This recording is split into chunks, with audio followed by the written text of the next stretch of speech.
अस्सलाम वालेकुम मोअज़्ज़ज़ ख़वातीन व हज़रात, मैं हूं अली मुमताज़ और आपके साथ हाजिर है रात के इस पहर आप सबको मुबारकबाद देने के लिए। आप सबको बहुत बहुत मुबारक हो। पाकिस्तान ने आज अफ़गानिस्तान को शिकस्त देकर एक अहम एशिया कप का मैच जीत लिया और ना सिर्फ ये कि मैच जीता बल्कि इस मैच को जीतने के साथ ही एशिया कप के फाइनल के लिए क्वालिफाई कर लिया। और ये फाइनल होना है इतवार को 11 सितंबर को और ये श्रीलंका के खिलाफ होना है। हम तो सोच रहे थे, बल्कि चाह रहे थे, हम तो दुआ कर रहे थे कि हमारा मैच इंडिया से और इंडिया के साथ एक और मैच खेल के इंडिया को हम पछाड़ें, लेकिन इंडिया क्वालिफाई नहीं कर सका।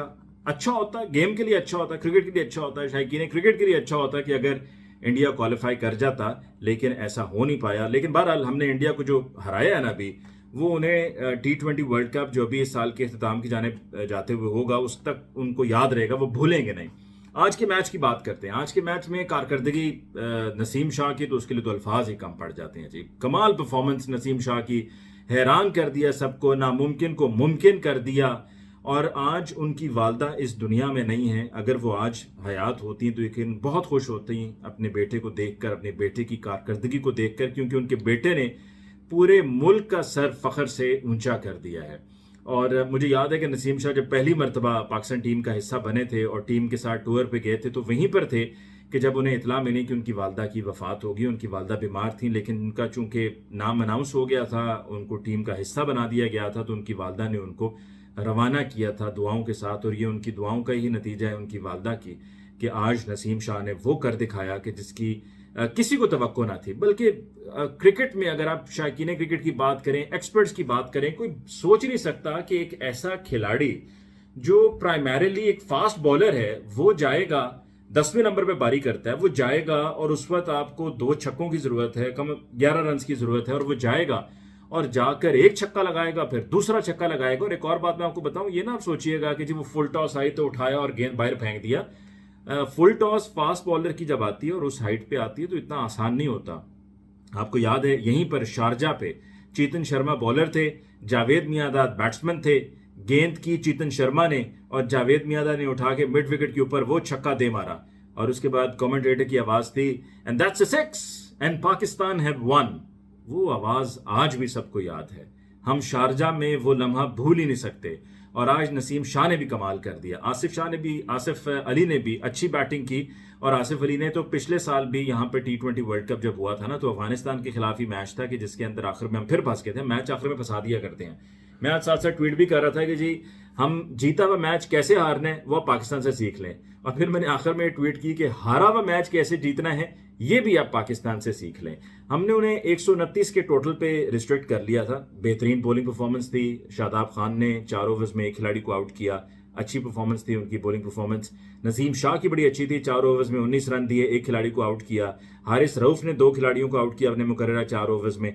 तमाम बॉलर्स की परफॉर्मेंस बहुत अच्छी रही है। नवाज ने बड़ी अच्छी बॉलिंग की है। और फिर उसके बाद शादाब ने आके बैटिंग अच्छी की और 36 रन स्कोर किए, जिसकी वजह से उनको अपनी उसके एक विकेट और फिर साथ में 36 रन स्कोर करने की वजह से उनको मैन ऑफ द मैच का अवार्ड दिया गया। मेरी नज़र में मेरा मैन ऑफ द मैच तो नसीम शाह था कि इतनी कम उम्र में आकर अंडर प्रेशर 2 छक्के लगाना और मैच जितवाना पाकिस्तान टीम को, ये एक मामूली बात नहीं है।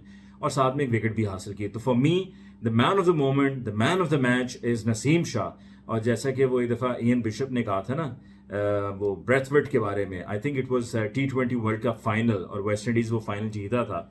और ब्रेथवेट ने इसी तरह आके छक्के लगाए थे। तो इयन बिशप की कमेंट्री थी और उन्होंने अपनी कमेंट्री में कहा, ब्रेथवेट रिमेंबर द नेम। तो अब वो रिमेंबर द नेम चल पड़ा है। तो I think it's now time to say that Naseem Shah remember the name, because hats off to you young man, you have made us all proud.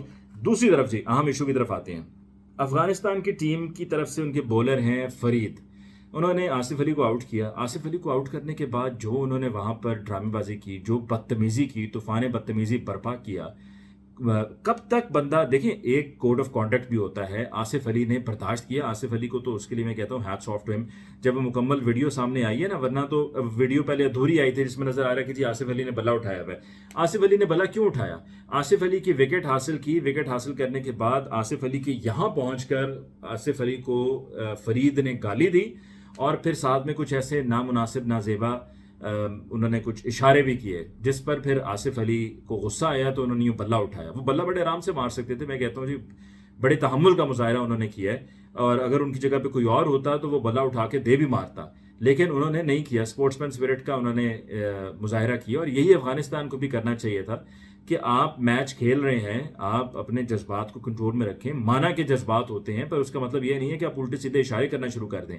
اور جب یہ سب ہوا تو اس وقت نسیم شاہ نان اسٹرائکر اینڈ پر تھے، اور وہ اپنی آنکھوں سے یہ سارا کچھ دیکھ رہے تھے اور سن بھی رہے تھے کہ کس طرح سے آصف علی کے ساتھ بدتمیزی کی گئی ہے، اور انہوں نے وہ سارا کچھ سنا، اور ان کو اس بات کا غصہ تھا، شدید غصہ تھا اس کو نسیم شاہ کو، کہ جی یہ کیا کس طریقے کی یہ یہاں پر گیم ہو رہی ہے، اور کیا کر رہے ہیں یہ افغانستان کے پلیئرز، اتنے ہی اوور ہو گئے ہوئے ہیں. اور پھر جو انہوں نے کیا، پھر اس کے بعد ان کو منہ کی کھانی پڑی کہ جب وہ میچ ہارے ہیں. کھیلے، اچھا کھیلے، لیکن ظاہری بات ہے کرکٹ کو کرکٹ سمجھ کر کھیلنا ہے. کرکٹ کے اندر اگر آپ اس طرح کے یہ حرکتیں لے آئیں گے تو اس طرح کی تو حرکتیں ہر کسی کو کرنی آتی ہیں. اور پھر اس کے بعد میچ ہارنے کے بعد جو افغان تماشائیوں نے کیا ہے، یہ پہلی مرتبہ نہیں کیا، یہ اس سے پہلے بھی کر چکے ہیں، ان کی عادت بن چکی ہے، احسان فراموش ہیں، بھول چکے ہیں کہ افغانستان میں کیا حالات تھے کہ جب وہاں پر پہلے روس اور پھر اس کے بعد وہاں سے جب روس کے جانے کے بعد انخلا کے بعد پھر وہاں پر جب امریکی آئے، اور امریکیوں کے وہاں پر آنے کے بعد جو افغانستان کی صورتحال تھی، اور ہم نے روس کے بعد بھی اور افغانستان میں امریکیوں کے آنے کے بعد بھی ہم نے آپ کو پناہ دی، اور ہم نے آپ کو اپنے ملک کا شہری بھی بنایا. ہم نے آپ کو تمام تر وہ سہولیات دیں جو کہ ہر پاکستانی کو ملتی ہیں پاکستان میں رہتے ہوئے. اور آپ ہیں کہ آپ کو آگے سے تمیز راس نہیں آ رہی، آپ کو عزت راس نہیں آ رہی ہے. آپ وہاں پر اپنی اصلیت دکھا رہے ہیں، اپنا اصل چہرہ دکھا رہے ہیں، اپنی اصل پرورش دکھا رہے ہیں. وہاں پر تماشائیوں کے ساتھ جو آپ نے کیا، کرسیاں اٹھا اٹھا کے دے ماری. میں تو کہوں گا کہ یہاں پر شارجہ پولیس کو، ان لوگوں کو ان کی ویڈیوز کے ذریعے، کیونکہ جب آپ جاتے ہیں یو اے میں تو آپ کا آئی اسکین ہوتا ہے اور آپ کی تصویریں بھی موجود ہیں، ان کا ڈیٹا بڑا اسٹرانگ ہے، بڑا تگڑا ان کا ڈیٹا ہے. ان لوگوں کی شناخت ہونی چاہیے، آئیڈینٹیفائی کرنے کے بعد ان کو پکڑا جانا چاہیے، اور ان کو سزا ہونی چاہیے، اور ان کو بلکہ ڈپورٹ کیا جانا چاہیے کہ جنہوں نے وہاں پہ یہ حرکتیں کی ہیں کرکٹ اسٹیڈیم میں. وہاں پر پاکستانی جو سپورٹرز آئے ہوئے تھے ان کو اٹھا اٹھا کے کرسیاں ماری ہیں. ہم بھی کرسیاں اٹھا کے مار سکتے تھے، لیکن ہمیں یہ سب سکھایا نہیں گیا ہے. ہم بھی اس طرح سے گالی دے سکتے تھے، پر ہمیں یہ سب سکھایا نہیں گیا ہے. ہم وہاں پہ کرکٹ دیکھنے آئے تھے، کرکٹ انجوائے کرنے کے لیے آئے تھے. اگر ہم وہاں پہ کرکٹ دیکھنے یا انجوائے کرنے کے لیے نہ آئے ہوتے تو ہم بھی کرسی اٹھا کے مار سکتے تھے. لیکن پھر آپ میں اور ہم میں فرق کیا رہ جانا تھا؟ کچھ تو فرق ہونا چاہیے نا، جہالت میں اور تہذیب میں کچھ تو فرق ہونا چاہیے نا. آپ نے جو کیا وہ جاہلانہ حرکت تھی. آپ کی ٹیم میچ ہاری، افسوس ہے آپ کو، دکھ ہے، ہر کسی کو ہوتا ہے جب کوئی میچ ہار جاتا ہے. افسوس کا مطلب یہ تو نہیں ہے کہ آپ اٹھا اٹھا کے لوگوں کو پتھر مارنا شروع کر دیں، لوگوں کو کرسیاں مارنا شروع کر دیں، لوگوں کو گالیاں دینا شروع کر دیں، لوگوں کے ملک کے جھنڈے پھاڑنا شروع کر دیں. ایسا تو کہیں بھی نہیں ہوتا ہے.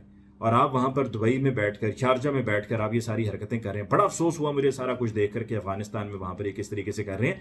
ابھی آپ یقین مانیے جب پچھلے سال پھر ایک اور ٹرن آف ایونٹس ہوا نا افغانستان میں اگست میں، کہ جب طالبان کی حکومت دوبارہ سے قائم ہوئی، تو میں اسلام آباد میں موجود تھا، اور میں نے دیکھا کہ کس طرح سے افغانستان سے جو لوگ آ رہے تھے، جن کو آگے امید تھی کہ جی ان کو کہیں پر یورپ میں کہیں پر جانے کا موقع ملے گا، وہاں پر ان کو شہریت مل جائے گی، اور یہاں سے وہ پاکستان سے بذریعہ پاکستان چلے جائیں گے، اور ان کو ایمبیسی جو پاکستان میں ہے وہاں سے ان کو فیسیلیٹیٹ کیا جائے گا. تو ان کو پاکستانی ہوٹلز میں رکھا گیا، ان کو VVIP ٹریٹمنٹ دیا گیا، اور ان کے ساتھ پاکستان میں بھی ہم بڑے اچھے طریقے سے، ہم ان کے ساتھ بالکل بھائیوں کی طرح پیش آتے ہیں. ہمارے لیے ہمارے بھائیوں کی طرح ہیں، ہم ان سے کوئی لڑائی جھگڑا نہیں چاہتے ہیں. لیکن ہمارے ساتھ جو پہلے بھی ہوتا رہا ہے کہ ہم نے اتنا آپ کا خیال کیا، اور اس سے پہلے وہ اشرف غنی بھی جو کرتا رہا ہے کہ پاکستان کو نیچا دکھانے کے لیے، پاکستان کو نقصان پہنچانے کے لیے جا کر ہمارے جو دشمن ملک ہیں ان کے ساتھ مل جاتا رہا ہے، پاکستان کے خلاف سازشیں کرتا رہا ہے. ہم وہ سب بھی برداشت کرتے رہے، لیکن ہم کب تک برداشت کریں گے؟ ہم کب تک چپ رہیں گے؟ ہم کب تک خاموش رہیں گے؟